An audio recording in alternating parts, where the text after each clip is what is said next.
Ukraine's President Volodymyr Zelenskyy and other European leaders are heading to Washington Monday to meet with President Trump to discuss next steps following Mr. Trump's meeting with Vladimir Putin. The awkward conclusion to Friday's summit yielded no formal agreement, with Vladimir Putin still insisting that Ukraine turn over the lands seized by Russia in the war, plus additional territory, something that President Zelenskyy continues to refuse. We begin with Secretary of State Marco Rubio, who attended those talks in Anchorage. Good morning to you, Mr. Secretary. Good morning. Thank you. Vladimir Putin did not give President Trump the ceasefire he sought, and now Putin says the root causes of the conflict have to be resolved in a peace agreement. Isn't the root cause the fact that Russia invaded in the first place? Well, ultimately, yeah. But I mean, what he means by root causes is his long historical complaints that we've heard repeatedly. This is not a new argument. He's been making this for a long time. And it's the argument that it's Western encroachment. I don't want to get into it. It's just so long. But the bottom line is that we're not going to focus on all of that stuff. We're going to focus on this. Are they going to stop fighting or not? And what it's going to take to stop the fighting. And what it's going to take to stop the fighting, if we're being honest and serious here, is both sides are going to have to give, and both sides should expect to get something from this. And that's a very difficult thing to do. It's very difficult because Ukraine obviously feels, harmed, and rightfully so, because they were invaded. And the Russian side, because they feel like they've got momentum in the battlefield and frankly don't care. Don't seem to care very much about how many Russian soldiers die in this endeavor. They just churn through it. So I think what the president deserves a lot of credit for is the amount of time and energy that his administration is placing on reaching a peace agreement for a war that's not a war that started under him. It's it's on the other side of the world. That said, I mean, it's relevant to us, but there are a lot of other issues he could be focused on. So tomorrow we'll be meeting with President Zelenskyy. We'll be meeting with European leaders. We just met with Putin. He's dedicated a lot of time and energy because he has made it a priority of his administration to stop or end war, stop wars or prevent them. And right now, this is the biggest war going on in the world. It's the biggest war in Europe since World War II. We're going to continue to do everything we can to reach an agreement that ends the dying and the killing and the suffering that's going on right now. Well, I mean, you know this well, how long these kind of diplomatic negotiations often take. President Trump was telling European leaders what was discussed was Putin demanding control of Donetsk, a region in the east that his forces do not fully hold. And the UK estimates that taking that full area could be as long as another 4 years. Putin also is demanding Russian be an official language in Ukraine and something regarding Russian Orthodox churches. Did the U.S. accept all of what Putin laid out at that table?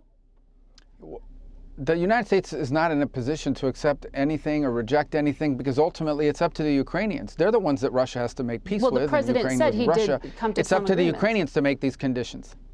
Well, the agreements were that we were going to try to do things like, for example, get a leaders meeting. We have to make enough progress so that we can sit down President Zelenskyy and President Putin in the same place, which is what President Zelenskyy has been asking for, and reach a final agreement that ends this war. Now, there were some concepts and ideas discussed that we know the Ukrainians could be very supportive of in that meeting. I don't think we're not going to negotiate this in the media. I understand that everybody wants to know what happened, but ultimately there are things that were discussed as part of this meeting that are potentials for breakthroughs, that are potentials for progress. We'll be discussing that more in depth tomorrow with our European allies, with the Ukrainians that are coming over. We'll be discussing all of these things because ultimately we do need to find areas where we're making progress and try to begin to narrow the gap between the two sides. But there's a reason why this war has been going on for 3.5 years, and that is when it comes to the big issues here, there are still some big differences between both sides. Let's see how much progress we can continue to make. It's not been easy, but it's something the president's made a priority, peace, and he deserves a lot of credit for that. But ultimately, if Vladimir Putin is going to be offered land that he has not seized yet, but negotiates his way into, doesn't this set a dangerous precedent that the United States now accepts this concept that it is okay to seize land by force? Well, Putin's already seized land by force, and that in and of itself is not a positive precedent. This whole war is a negative demanding a withdrawal? Precedent. Well, again, in order to have a deal here to reach the end of this conflict, both sides are going to have to make concessions. That's just a fact. Does that mean in any negotiation, where Russian forces are now? But this is not about acceptance. This is about what Ukraine can accept and what Russia can accept. They both have to accept it. Otherwise, there won't be a peace deal. Okay? If there aren't concessions, if one side gets everything they want, that's called surrender. That's called the end of the war through surrender. And that's not what we're close to doing, because neither side here is on the verge of surrender or anything close to it. So in order for there to be a peace deal, this is just a fact. We may not like it. It may not be pleasant. It may be distasteful. But in order for there to be an end of the war, there are things Russia wants that it cannot get, and there are things Ukraine wants that it's not going to get. Both sides are going to have to give up something in order to get to the table, in order to make this happen. That's just the way it is. And I mean, the sooner we accept that, that's the reality. Now, what those things are is going to be up to both sides. There's no conditions that can be imposed on Ukraine. They're going to have to accept things, but they're going to have to get things too. And so, for example, Ukraine is a sovereign country. They have a right, like every sovereign country does in the world, to enter into security alliances with other countries to prevent an invasion in the future, to prevent threats to their national security. That's not an unreasonable request. That's something that needs to be worked on. Territories will have to be discussed. It's just a fact. And there are things that maybe Russia's holding now that they're going to have to give up. Who knows? The point is, we need to create a scenario where that becomes possible, and that's why this has been so hard, because neither side up to now has been, willing to give on some of these things. But we'll see if that's possible. It may not be, but we're going to try, and we're going to do everything we can to try to achieve a peace. I understand you can't get into specifics in a public conversation, but we're looking at Russian troops and strikes intensifying. Did you hear anything from Vladimir Putin that indicated he is willing to make a single concession? Well, I think there are a couple. I mean, there were not enough for Ukraine. If not, we would be announcing a peace deal this morning, right? But certainly there are some things we noticed changes. There are some changes that I think are possible. I think there's some concepts that were discussed that could potentially lead to something. But again, all these things have to be verifiable. It isn't real until it's real. I mean, one thing is what you say you might be willing to consider. Another thing is your willingness to do it. And it always becomes a trade-off in all of this. But you talk about the intensifying strikes on the Russian side. Yeah, I mean, they're full-time war machine. I mean, that's what's happening. The Russian economy has basically been turned into a full-time wartime economy. They have a lot of people. It's a big country. It's not just large geographically. It has huge populations. It continues to churn through people. They lost 20,000 Russian soldiers were killed last month in July in this war. That just tells you the price they're willing to pay. I'm not saying any of this is admirable. I'm saying that this is the reality of the war that we're facing. It's become attrition in some ways. It's a meat grinder, and they just have more meat to grind. Well, let me ask you about the security bit you just mentioned there, because Italy's prime minister says that President Trump revived the idea of security guarantees inspired by NATO's Article 5 and a collective security clause that would involve the United States. How does that work? Yeah, are these U.S. troops? Are these U.S. monitors?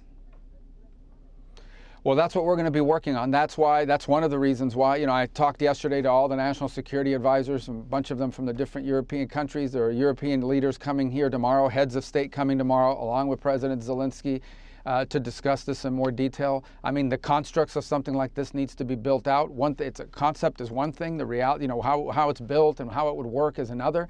But those are the kinds of talks that we're going to be having with them, along with some of the other issues that are at play. But that is one of the, if you were to break this thing down, I mean, there needs to be an agreement on territories and where the lines are going to be drawn. That's not going to be very easy. That's going to be tough. I think there has to be some discussion about security guarantees for Ukraine, because they don't want this war none of us want to see this war in the future. They're a sovereign country. They have a right to have security agreements with other countries and security alliances with other countries. And then there's the whole issue of reconstruction. How do you rebuild the country? Well, potentially, like I said, that's what we're going to be having a conversation about, and that's what we're going to be meeting. That's why they're all coming here tomorrow, and that's why we've been talking on the phone for the last 48 hours with them, and even leading up to it throughout the week, there were various meetings just to sort of build out some of these ideas. So all of these right now are ideas. They're concepts that require some more specificity. We'll need to work with our partners to see what that looks like. And I think that's an area where potential progress is real. But that alone won't be enough. There's a bunch of other things that have to be worked through here. Yeah, well, Russia claims it has rescued 700,000 children. I know you know that the warrant out for Vladimir Putin's arrest is for the state-sponsored abduction of kids.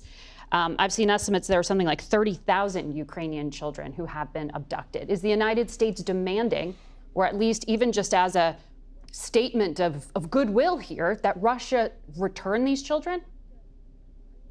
Yeah, I mean, we've repeatedly raised that issue in every forum possible, and those have also been, by the way, topics of discussion, not just in our meetings with the Ukrainians, but in the negotiations and talks that were going on between Ukraine and Russia at the technical level. These talks were going on in Turkey, as an example. Turkey over the last few months. Yeah, nothing so far from the Russians. That's been a topic of discussion as well. Well, it's unfortunate. Children should be returned to their families. On that position, I don't think there's any ambiguity on our side. And they shouldn't even be, a bargaining chip in regards to a broader negotiation. But it's just one more element of how tragic this war is. After 3.5 years, this war is getting worse. It's not getting better. You've made the point about the uptick in strikes. This is a war. It's going to get worse. It's not going to get better. And that's why the president is investing so much time in bringing this to an end. And by the way, everyone is begging us to be involved in this. The Europeans want us involved. The Ukrainians want us involved. Obviously, the Russians want us involved because the president is the only leader in the world. If this is possible, he's the only one that can help make it happen. Well, he's got the leverage over Vladimir Putin if he wanted to crush his economy or at least do more damage to it. But you have held off on those secondary sanctions. President Trump told Fox News his advice to President Zelenskyy is make a deal. Russia's a very big power, and they're not. There is concern from the Europeans that President Zelenskyy is going to be bullied into signing something away. That's why you have these European leaders coming as backup tomorrow. Can you No, it isn't. That's not why they're coming them? as back. That's not true. No, but that's not that's not true. They're not coming here tomorrow to keep Zelenskyy from being bullied.